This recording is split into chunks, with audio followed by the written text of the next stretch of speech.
I'm going to ask this question. I'd like you to talk about something that sounds like an abstract question, but it really isn't because I have to come from a subjective place on my own experience. And it's about two other forces other than well-being that give the appearance, at least, of being impersonal and being ontological forces. The first one is not that difficult because it's love. And it's close enough to well-being. And I'm not talking about the kind of love that comes in relationship or in desire. I'm talking about a love that comes through us that I experienced in my work, especially in the beginning years when I was more judgmental about the people I worked with, when I had more sort of experience with them. There would be people that would come to me as clients that frankly I would dread their coming. I go, oh God, this one's coming today. Okay, brace myself. But the moment I laid my hands on them, this enormous flood of affection comes through. And sometimes the affection is in direct relationship to the kind of rottenness of their character.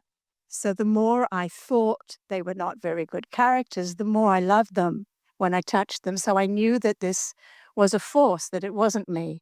But you're talking about something very important here. You're talking about your relaxing and allowing your connection to who you really are. But the reason that it felt so emphatic and it felt proportionate to the way you felt about them before is exactly what we're talking about here relative to these feelings of relief. In other words, that contrast that you felt was your relief in releasing your resistance and allowing who you really are to be allowed to flow in relationship with this subject or object of attention. Okay, that one was easier for me, but the other one is something that I experience more in my past than now, and that I see in almost all my clients who have come to a certain place in the personal work on themselves where they no longer are beating this drum of poor me, where they no longer have a personal tragedy to hang the hook of their grief on. And that is a wave of overwhelming and bottomless grief that seems to wash over people at intervals that has nothing to do with their personal agendas anymore. And the only conclusion I could come to is that it is some critical mass of human anguish. But then, if so, hasn't it manifested as a force that now exists as a force in the universe? Well, what you're describing, sometimes a person will display a behavior that is far more than their personal life experience adds up to. Right. And what's happened is something that they are giving their attention to has caused an activation of a vibration within them that then gives them access to the greater vibration. In other words, it's like when you tap into a vibrational frequency, then you have access to that vibrational frequency. So you are right. If there is a mass consciousness, for example, let's talk about this subject of terrorism a little bit. So, as a mass consciousness is focused upon their own feeling of vulnerability, and by mass consciousness, we don't mean everyone, but we mean, as you mean it, larger than usual numbers of people focusing in a similar way. Then, when you, for your own personal reasons, find yourself focused in a similar way, then you have access to more of that vibration because more of it is readily available. It's almost That's why a joyful person can be such a benefit to those who surround in the same way. In other words, you don't owe it to anyone to be one way or another, but whatever your vibration is, you are adding to the whole, and you do have power of influence.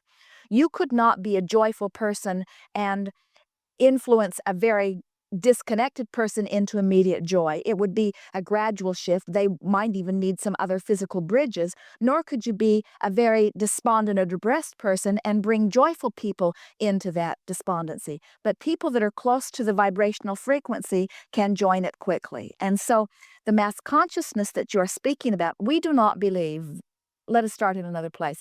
We do not believe that these people that you are talking about, which find themselves sinking into overwhelming grief, we don't think that any of them are people that you would be describing as usually normally focused in a very passionate, powerful way. In other words, the vibrational jump is just too much. I have experienced it myself, though, so, I But not without your exposure to some thought or attention to something that caused you to begin to again acclimate to that vibration. well, You see, sometimes people think that they have to get inside themselves and undo everything that's ever been done.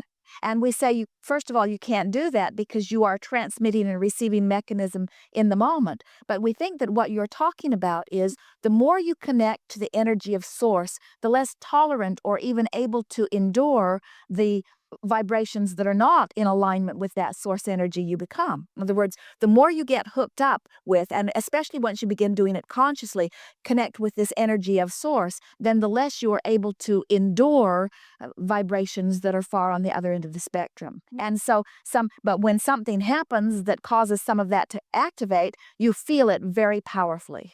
right, no, I understand that because it's many years since I've experienced that, Yes. but where I almost don't have anything specific to say to people I work with is when they come to it without a conscious reason. What I always say to them, you don't have a hook to hang your grief on. So it just seems to be this abstract force, this wave. All right, now let's talk about what you're getting at here because you mentioned their former life when they had more things that were really problems. Exactly. So when you're living something that you really don't want to live, the benefit of that contrast is that in the middle of knowing clearly what you don't want is born clarity about what you do want, which is the hook to hang on that you're talking about.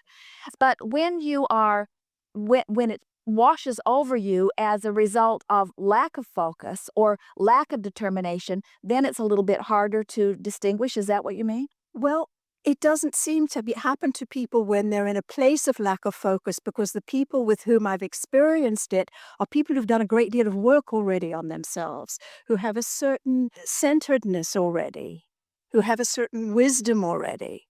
And those are the people that seem to tap into this huge seeming wave that comes and goes. Well, we think that what you're really talking about is a sensitivity to energy. And Exactly. and the more you are consciously aware of what it feels like to be in conscious connection with your source energy, then the less tolerant you are. Esther is so much more uncomfortable in negative emotion today than she was years ago because now she is more often in the sweetness of the pure positive energy. And so a little bit of negative emotion goes a long, long way.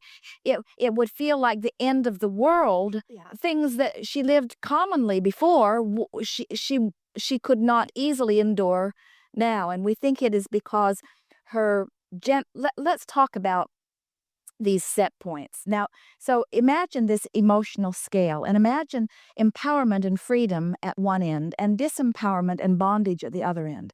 And this empowerment and freedom is who you really are. That's full allowing of your connection. And this feeling of depression and bondage and powerlessness and fear is at the other end.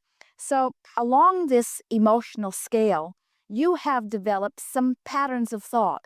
When you focus upon something, it activates a vibration within you. If you do it often, it becomes a more dominant activation. And in time, it becomes a really habitual activation that some refer to as beliefs. That's a very good word for it.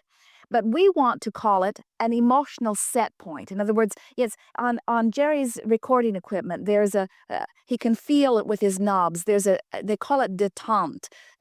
There is some confusion about how it's actually pronounced, but it's about that. And as you move through it, you can feel the little groove where it fits.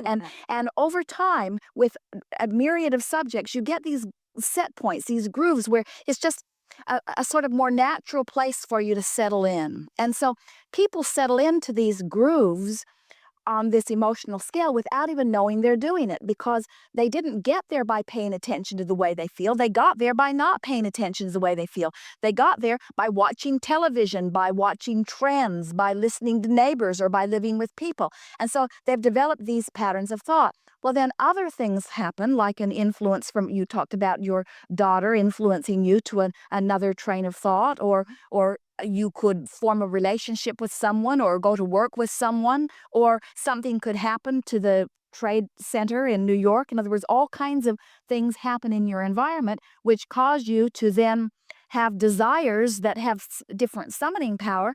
And when that summoning power happens, then your relationship to that new desire becomes evident to you. So here's what we want to say in answer to what we think we're hearing from you. The strong emotion that you feel has to do with two factors: the desire that you have focused, and where you are on a moment to moment basis relative to your thought processes. So, when sometimes people will say, Abraham, is it normal for all hell to break loose in one's life when they begin doing Abraham work? And we say, yes, actually, it is, because the first thing we encourage you to do is to think more about what you want, to talk more about what you want, to bring that vibration into clearer focus. And as you begin to do that, then that average vibration, that set point of vibration, becomes more evident to you, which is a wonderful thing, because just like with the Magellan guidance system, if you don't know where you are and you don't know where you want to go, then you have no sense of whether you're moving in the right direction or not. So all of these factors are helping you to know whether you're moving in the right direction. So it does not matter if something happens that stimulates your desire, or if something happens that stimulates your negative thought in opposition to your desire. It's always the same thing. Emotions are always about your relationship between where you are and where you want to be, every single time. So the answer is always the same to anyone that you're working with. You're wanting to help them find a thought that feels better. And people are sort of stubborn about that, because they're not used to they're not used to understanding that that work is worth the effort. What most people would say is, no, you change that condition and then I will respond to a better feeling condition. In other words, I'm not going to feel better while I'm fat. I'm going to demand that I get slender, and then I'll feel better in response to my improved bodily condition. Or I'm not going to get well by changing the way I feel. I'm going to go to some doctor. I'm going to take some pill. I'm going to have some surgery. I'm going to use any method that I can use. And once my condition is improved, then I will feel relief as I approach the subject of the condition. And we say that is such a backwards, hard, awkward, really defying the laws of the universe way to go about it. So, as a teacher, as you say to yourself about anyone that you're dealing with, anybody who's feeling this emotion, especially this strong emotion that you're talking about, they've got some powerful resistance about something that matters to them. It is not some nebulous thing. They're not picking it up from the soup of the universe. It's about how they feel about something that matters to them every single time. Okay. Okay, thank you. And you already answered the other more personal question I had, which is why I go totally nuts whenever I feel negative lately. So, Well, there are a lot of reasons. Mo You understand that you are the creator of your experience, and yeah. and you are aware of the importance of your emotion. But we don't want you to go totally nuts over your emotion. We want you to stop and say, "Hey, it's okay, because I know where I am. I don't want to feel this way. Now, what thought could I find some relief about?" Yeah, yeah. No, but I've always been mercurial, but lately it's like I get so pissed if I don't feel good. But you have already answered that, so thank you. Good enough. Right here and then here. Yes. Well, as you said, you've answered a lot of the questions I came with before I've come to the hot seat. I have spent a lot of time since I've studied you watching my thoughts, and I'm getting to the point where I can see the thought that set me off and try to put myself back, and it's not always easy. Now, let's put this in the easier frame of reference. So I found a thought that has set me back, or I found a thought and then I go back and fix it. And we say, we would rather that you just say, from where I am, I'm just choosing something that feels better. In other words, you don't have to go back and fix anything. Just from where you are, reach for more relief now. Okay. Well, I guess in trying to discover why I feel bad, just so that I can at least have some But you see, control over it. this will make you nuts, because rather than trying to figure out why you feel bad, instead it is so much cleaner and faster to just acknowledge that you do feel bad and that you don't want to. In other words, you don't have to figure out why you feel bad, you just have to reach for thoughts that feel less bad. The reason you feel bad is because you're thinking a thought that's full of resistance. The reason you feel bad, we can give you the answer to this. Everyone write this down. The reason you feel bad is because you are thinking a thought that is contrary to what your inner being knows to be.